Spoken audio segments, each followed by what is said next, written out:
C9 on the way in. I like this draft. It can do it. Cloud9 putting some more eggs in Licorice basket. I think this is smart as well, as Gangplank will have a field day farming against Ornn. Yeah, very clearly, CLG, AoE, teamfight. Name of the game here. They need to get to objectives first and set up at them so they can try and force Cloud9 to funnel to them through small areas, and you can get off all of your AoE. Meanwhile, Cloud9, that bottom lane focus freak, it is out of control. They get the Gangplank even for it on top side. You send the ultimate down bottom. Dragon control should, in this game, start out 1, 2, 3 going for Cloud9. They should be forcing plays around that side of the map, even with the Alistar pick. I think it is definitely the area of focus for them. So I want to keep very close attention to Blaber's first game on Graves, how he's going to path early, focus on a bottom side Scuttle Crab to start that out with the early vision, and even try and get some deeper wards onto the enemy camps. Because CLG, if you mess around and you give this comp over some money, that is an insane AoE wombo combo. Ornn ultimates, Alistar ball delivery systems, it's definitely has the possibilities here for CLG. CLG drafting very heavy team fight, and I cannot fault them for it. Again, I like this draft a lot. A lot of the matchups look good. They tried to protect Tuesday with some bans to make the Orianna feel safe. Nisqy goes down to Zoe, which should be handleable, and now CLG on the map looking for some early information to know what kind of path Blaber is taking. On the Cloud9 side, Zven going for over a teamfight-focused Keystone. Lethal Tempo and Halo Blades are by far the most common on Kalista. Hail, really good for crushing a lane. You get 3 autos really, really fast. Lethal Tempo could be better for a longer teamfight later on. So a bit of a late-game skew there. And Stixxay doing fairly standard things on his side. All right. Now, as far as my desire for a level 1 invade, we did at least have the recall for Blaber to switch over to a sweeper. So maybe if they can go for a delayed invade sweep as they're going in, they might find something. Maybe so. I mean, Blaber is leading the way, looking to spot out where a ward might be. Always exciting to get a ward kill with your mid or top laner nearby. A little bit of palette damage, not going to mean too much. Maybe gets 25 mana for Mana Stone. This is exactly what I want to see with the Graves pick. The delayed invade. He switched over to the sweeper. It gives it away. They steal away the red buff. A lot of people, when they see Graves, they think, oh, it's a marksman jungler. You've got to scale up. You're farm oriented. But he should be played very aggressively in the early stages, trying to use your range advantage to farm a lot of enemy camps rather than your own. It is going to be a delayed single start here for Fragas. They did have the ward on the red buff over, and with the movement there from Tuesday, he sighted out the invade. Blaber going to try and head straight red to red, catch that Volibear on the way out. Luckily for Volibear, though, top lane pushing, and maybe they catch a little scent of him here. Just going to be an extra camp for Blaber because the start was so delayed for Fragas, as well as bottom lane for Cloud9 helping out a little bit with Blaber. Yeah, I think it's really cool, kind of just taking a look at how that whole thing kind of started out, because it was really interesting. It's like Fragas saying, okay, I know what this looks like, I know how this jungle pathing plays out, I got to get to red ASAP to get that before it gets stolen. And then Blaber kind of knows that, well, I'm Graves, I'm a fast clear. I can take 2 camps and then secure my own top jungle, and it'll be fine. I'll be there before anything else gets poached. And so Blaber gets a full actual camp lead. Every jungler wants chickens. It's easy to get to, and it's easy to kill. Sometimes like stealing Krugs or Gromp, it was going to be left up anyway, and it's not really much of a steal. In fact, you let it respawn higher level. With something like chickens, you actually get that as gold difference. Yeah.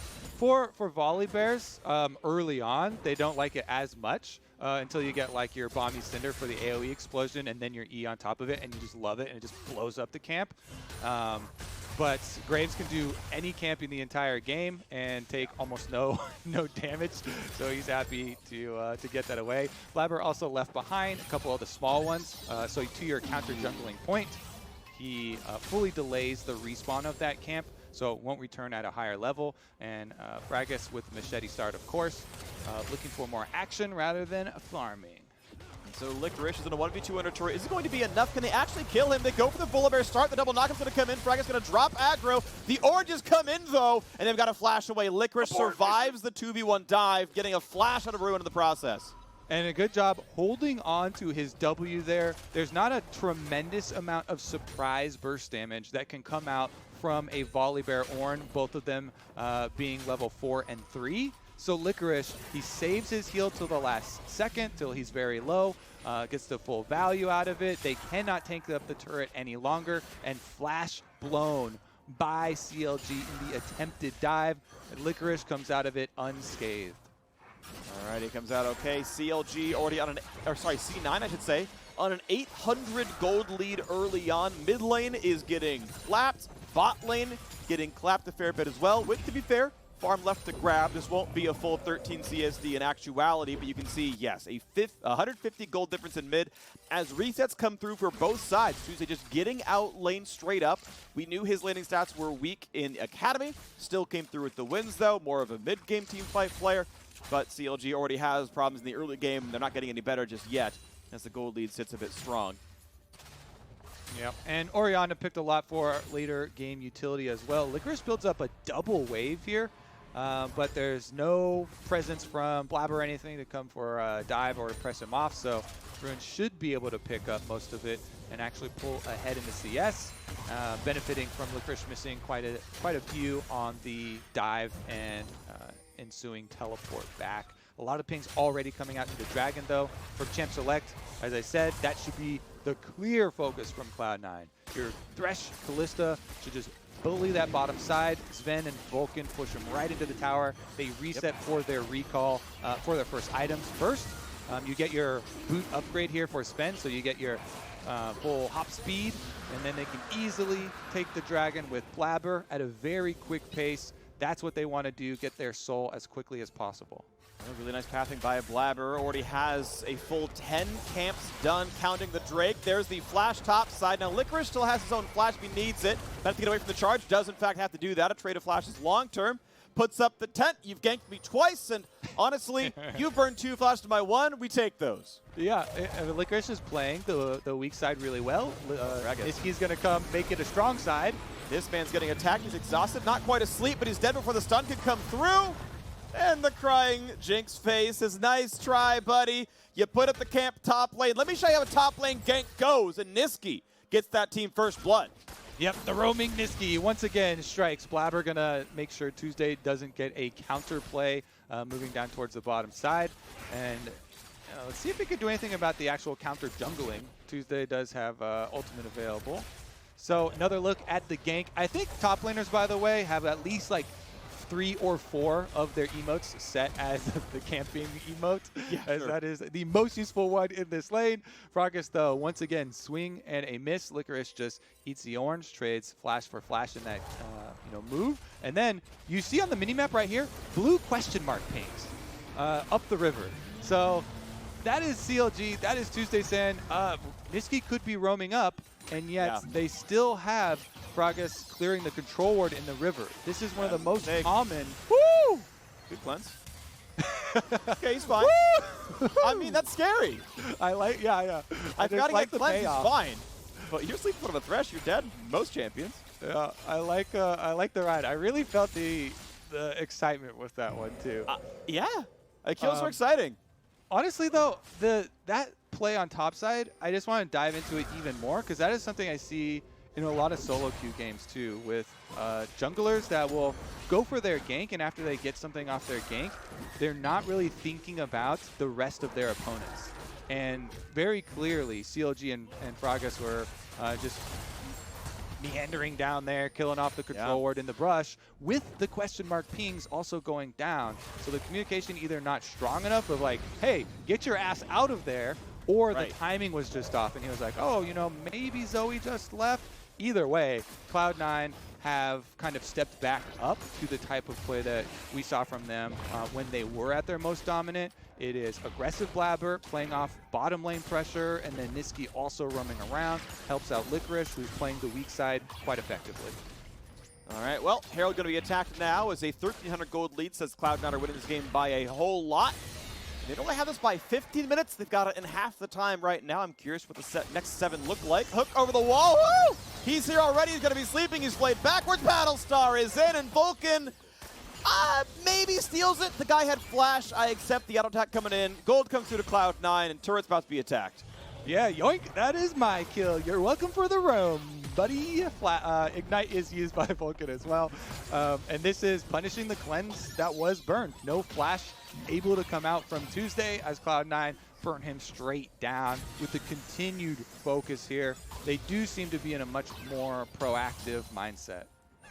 All right, looking good so far. Cloud9 in a great spot here as they crest a nearly 3,000 gold lead. Warrior is done on Blaber at 9 minutes and change. He's gigantic right now. I mean, 77 CS, he's outfarming most players in the game. And he's not really poaching the lanes. It's not like C9's bleeding farm to him.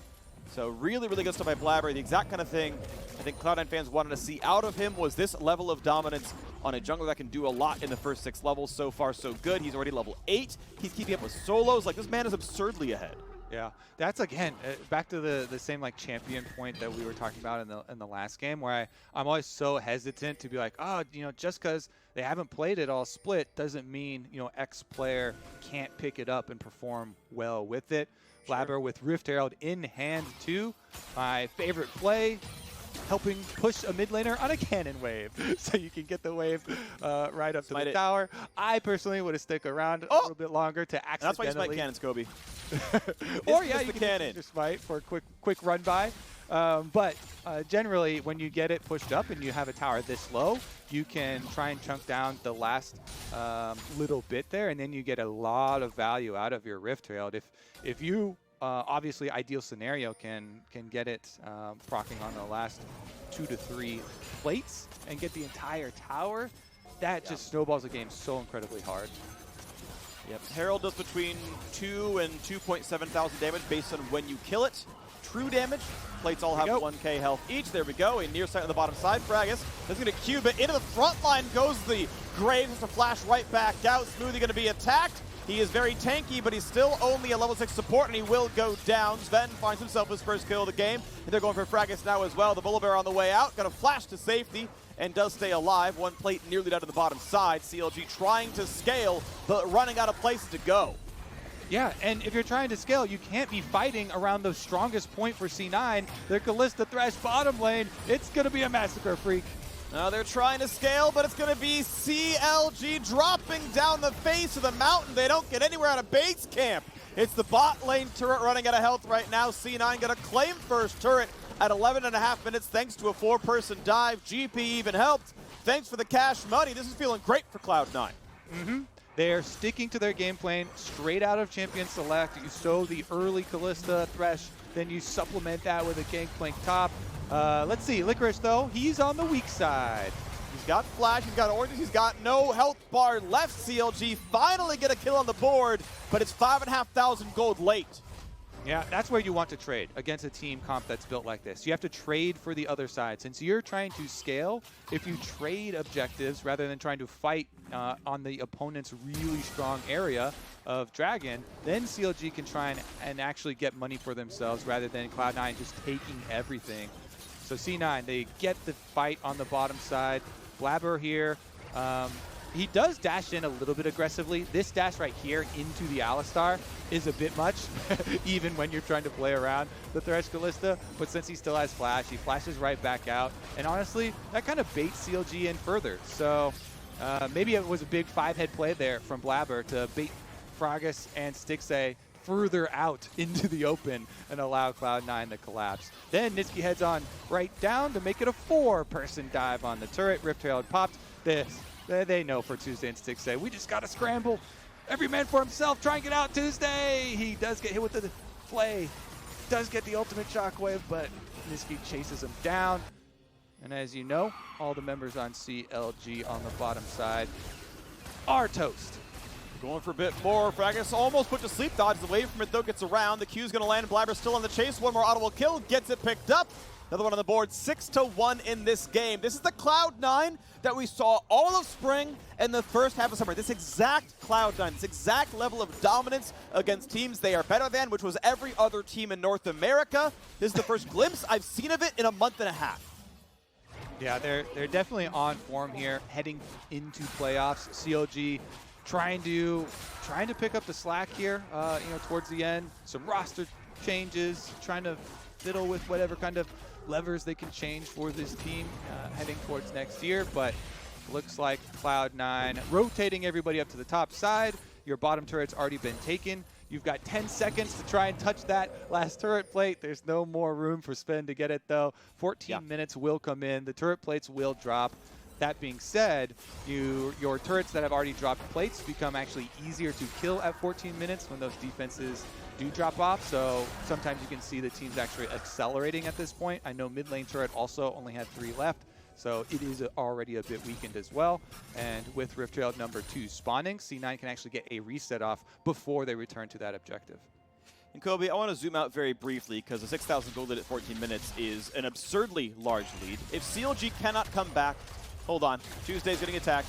It's going to be hard for him. He's going to get slowed down. They got some spells going on to him. Shockwave's very good, though, Tuesday. Playing that one very well. And now, headbutt, pulverize. Could have waited on one of those, but still going to find that first kill. Licorice flash into safety. The re-engage. Great knockup by Ruin. Absolutely perfect. Fragas comes in for the second kill. CLG maybe have found pieces of a comeback, but the re-engage for Cloud9 is going to find them one of those kills right back in their pockets. The rest of CLG gets away. They still go +1.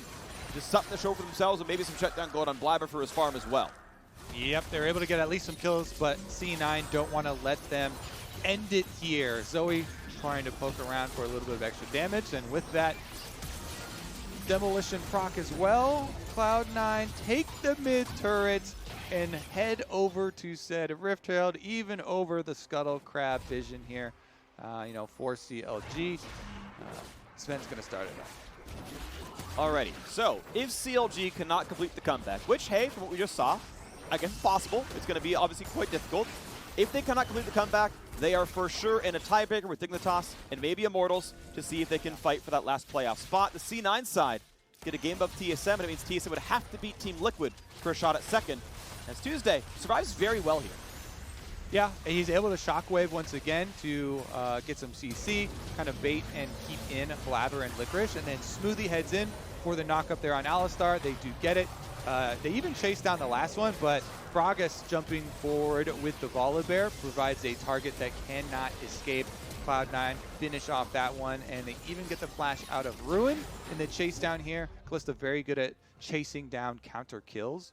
So while it was a positive moment for CLG, it's kind of a drop in the bucket as Cloud9 were able to answer on the backside. They even picked up Rift Herald number 2. Alrighty. Looking back around the game state there, 2 Drakes already picked up, third one spawns in just 20 seconds, and C9 have not shown any signs of slowing down in this game. Have felt comfortable so far, ready to go around this bottom river. They've got most of the squad around. Nisqy has Summoner Teleport if he needs to show up with the team. Tuesday, meanwhile, cannot. So if those lanes are matched, C9 know they can get a 5v4. Even without that, their 4v4 is far better, and CLG going to be nowhere near them. Instead, I like this. CLG send members top lane. They try to attack Nisqy. And as C9 says, hey, no one's contesting, no one's even in this river. Maybe they're going for you. Indeed they are, and he backs off. And this is kind of my point from earlier. Not only can you not try and contest that dragon for CLG, but you should not. Even if you have the means to do so, even if you can get everyone to that dragon area, you cannot win that fight. So you need to trade valuable items on the top side of the map. That's how you're supposed to play around when the other team has champion advantages on one side. You need to trade for the objectives on the other side of the map to get some gold back for yourself and scale up so you can actually bring your team fight together later on. This is third dragon, so it is not the soul, not the one that you critically have to try and deny for a big power boost. And CLG this time do get the top turret, but Cloud9 have built up such a big early lead that it does feel a little bit late for them. They're going to have to now pull out that miracle team fight. If you're in Champ Select and you're looking at theoretically setting up your biggest, most valuable AoE Wombo combo, that's what you now have to pull off for CLG. So if you have the vision to do it and you can group up as 5 and try and catch Cloud9 making positional errors, then you really do get to punish. We saw well-placed shockwaves from Tuesday trying to get his escape off, and then the AoE comes in. Smoothie follows up with his Alistar, and they do get the dive. But Cloud9 not really giving them that opportunity, moving in and clearing out a lot of that vision. They run the blue buff right now. Tuesday wants it, hooks right back out of vision. Blaber smites it away at about 7 health left as he Q combos and gets that one now. A sleeping champion. It'll be blocked by Fragas. Goes for a stun, get a bit of time towards Nisqy. He's running away, but Fragas will find the Q. No, the Q timed out. I believe already burnt it during the first fight. Regardless, Nisqy still feels safe, gets another sleep, gets a lot of damage there. And wow, by himself, kites away the Volibear, walks away. That's going to feel bad. And Cloud9 should pressure all 3 lanes here. No hesitation from Zven up on that top side with the Blade of the Ruin King finished here. Stacks up really quickly for his extra attack speed and takes that thing down to 50% before CLG can rotate. Ooh, Stixxay is in danger. Nisqy, the same, has his flash though and holds on to it. No one was there. Oh, Licorice! Oh, Stixxay had heal and flash and a mini-map and a monitor to look at. And he doesn't use anything and he dies to Gangplank gold. Yeah, better look up here as Licorice calls down the ultimate. Able to finish off that kill. And Stixxay in the death chambers means this one wide open. Another good hook, another good flay, but a combo comes in towards the Graves. Blaber flashes the safety. Vulcan gets the kill on Tuesday. This is a 5v3 CLG. Stop trying to fight this. You've got no damage left in the comp. Blaber charges forward bravely. They find a hook and they find a kill on a Smoothie as well. The comp may be nice, but the gold is not willing. A 10,000 gold lead at 20 minutes. Cloud9 are crushing CLG. Yep, and that's going to be Baron. 20 minutes on the mark. Baron spawns. Now you see him. Now you don't. Cloud9 will get this one uncontested as CLG fall down once again in front of their tower. Yeah, I mean, in that last dive, Tuesday got chunked out so hard, and Nisqy is able to finish him off. So even though Smoothie and Fragas and Ruin are all there and they get this stun onto Blaber, they have Ignite on Blaber. He's at only like 400, 300 HP left. There's no damage left to finish him off. You know, this is 3 tanks, 3 melee champs trying to chase him down, and they get a little bit overextended there as C9 collect even more. This should be another quick game.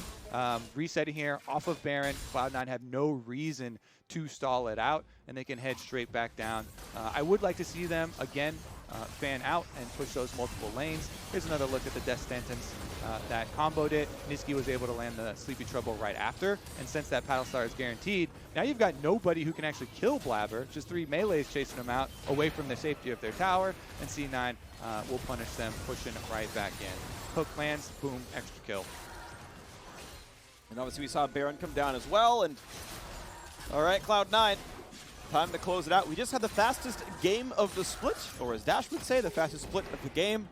And the previous Hell one, yeah. Cloud9 are not far behind making the same pace happen. A sub 21-minute Baron pickup, ready to push down for the base itself.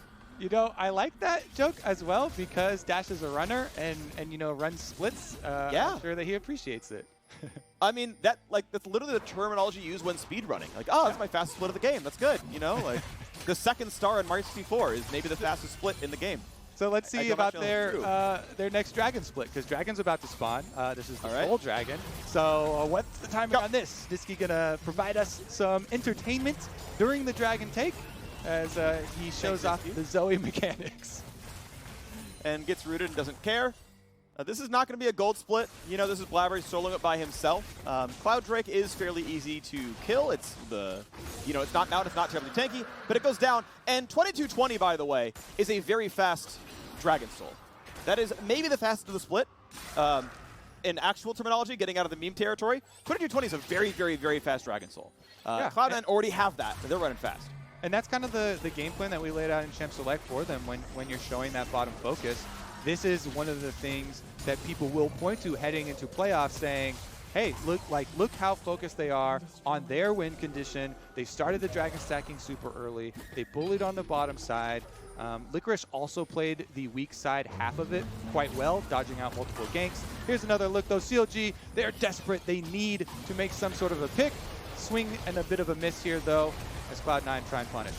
Smoothie very low, Fragas at half HP as well. Nisqy still wants in, won't quite find damage on a Ruin or even on a Stixxay, but in the top lane, it's been split push duty for Licorice. Max CDR, by the way, not max damage, but the ulti up as fast as possible. Trinity Force into Essence Reaver very early, get the spells in there, and he's been able to support the team whenever they need that to happen. Top lane inhibitor turret is gone, and looks like Cloud9, now that Baron buff is off the table, have decided to go for a quick reset. Not much more sieging to do. Let's wait and grab our items.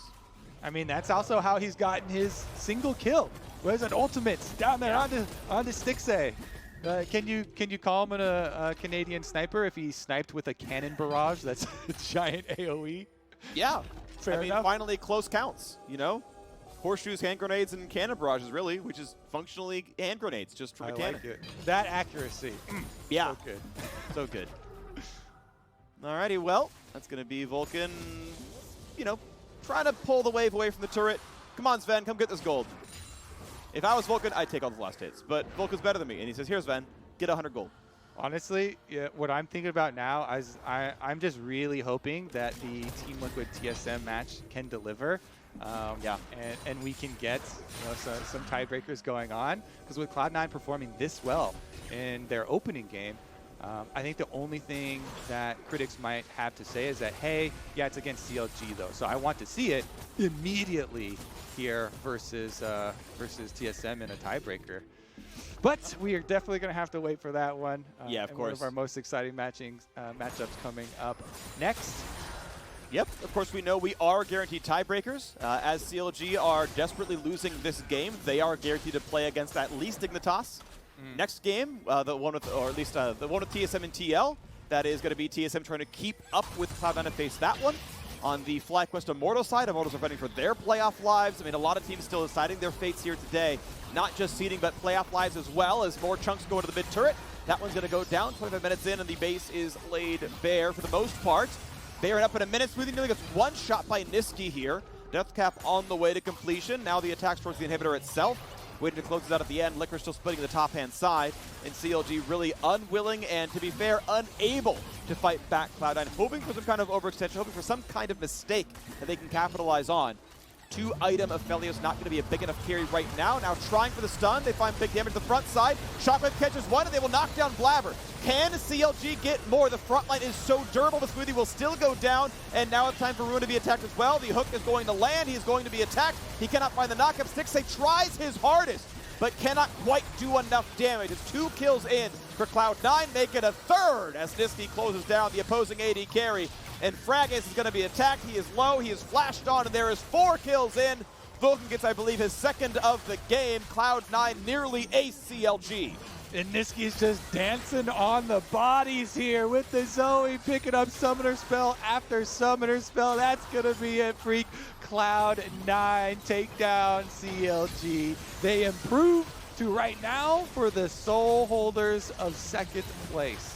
Yes, they do. C9 get temporary control of second. They are in control of their playoff destiny as one final attempt by CLG is not going to be enough. Counterlogic Gaming will face Dignitas and maybe Immortals in a tiebreak for the last playoff spot. And Cloud9 await to see if TSM can step up to challenge them. Otherwise, it's the second seed for Cloud9.